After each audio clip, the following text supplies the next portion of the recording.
right ahead.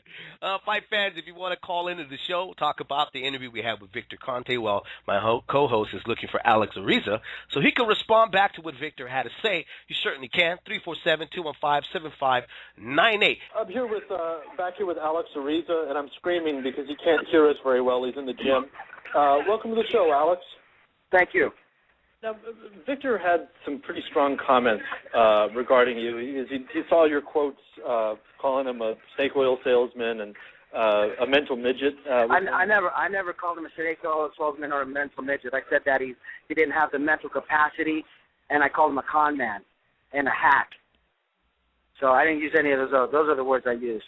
Oh, okay. Well, I was looking at the Fight Hype interview that you did, but well, why were those names? Alex, why were those names mentioned like that? I mean, what is the animosity towards Victor right now?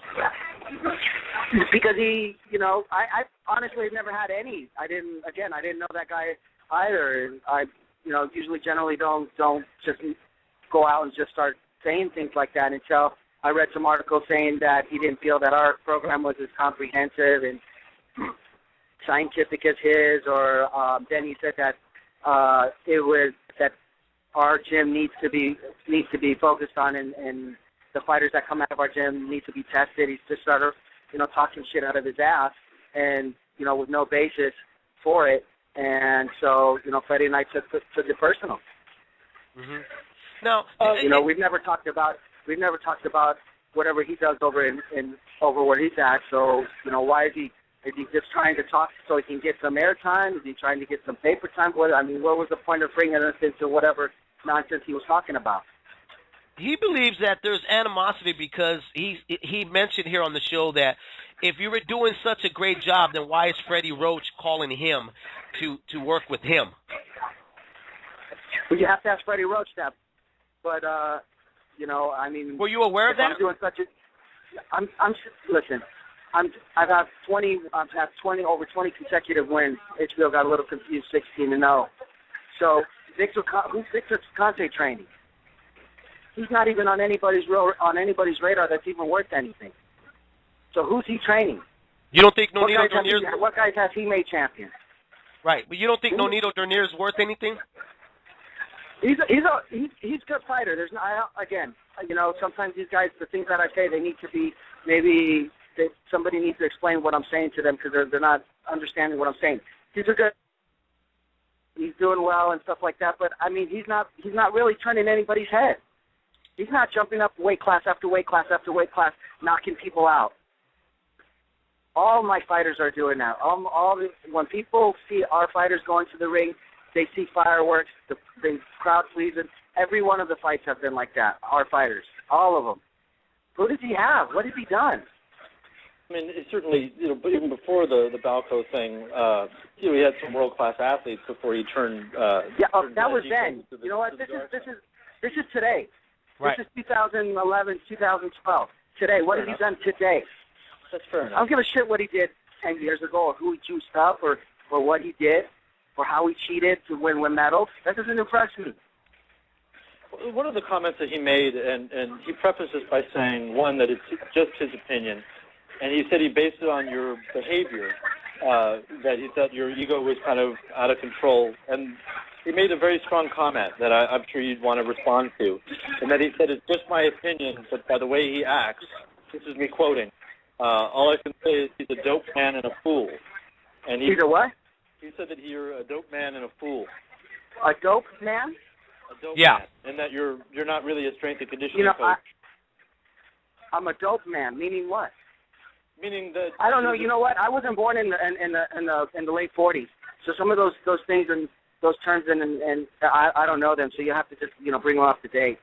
Well, I think what he was saying was that basically you're not really a true strength and conditioning coach based on your methods, but that you're brought in as a PED guy. Yeah, his suspicion, Alex, is that you're shooting them up. He was a true man of. Here's a true man of science. A true man of science. We don't speculate. I don't hypothesize. I don't assume, and I definitely don't have intuition. I either see it, prove it, touch it, and that's how real men of science do things. We don't sit there and then at the end of it be a pussy and say, it's my opinion about it. Man up and say what you think, but don't preface it with saying, it's my opinion. You know, right. He's supposed to be some hard ass from the joint. Why doesn't he act like it? You know, wow. Man up and say what you want to say. Don't be a bitch and hide behind my opinion. Trust me, I'm not Memo Heredia or whatever that dude's name is over there. I'm not gonna file any defamation suits. Say what you mean.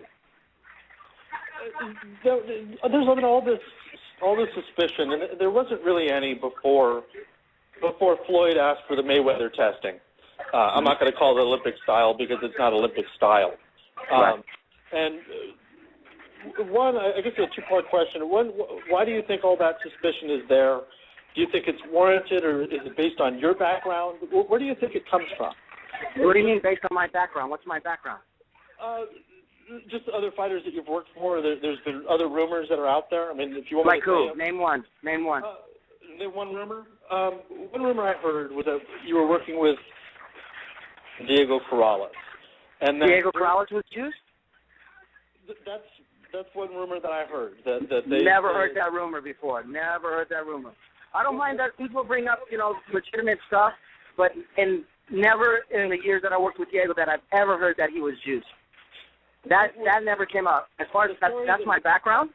The story that I heard was that Morales and him were working with you, and they both ended up in the hospital due to liver failure. But okay, I'm not a journalist, but if I was, just like I'm into science, I would research whatever it is that I read, find out where it came from, and kind of and figure out where it originated from. Liver failure. What's that? Liver failure. I've been trying to track it down, and to be totally fair to you, I've never been able to substantiate it. Exactly. It should be easy. Google Diego Corrales, Eric Morales, liver failure. I'm sure at that time, when I was training them, they were world champions. Trust me, if they were in the hospital with liver failure, Google it. See if you can find it. Especially, look at the Las Vegas Review-Journal. I'm sure it's somewhere. But besides that point, none of my fighters have ever tested positive.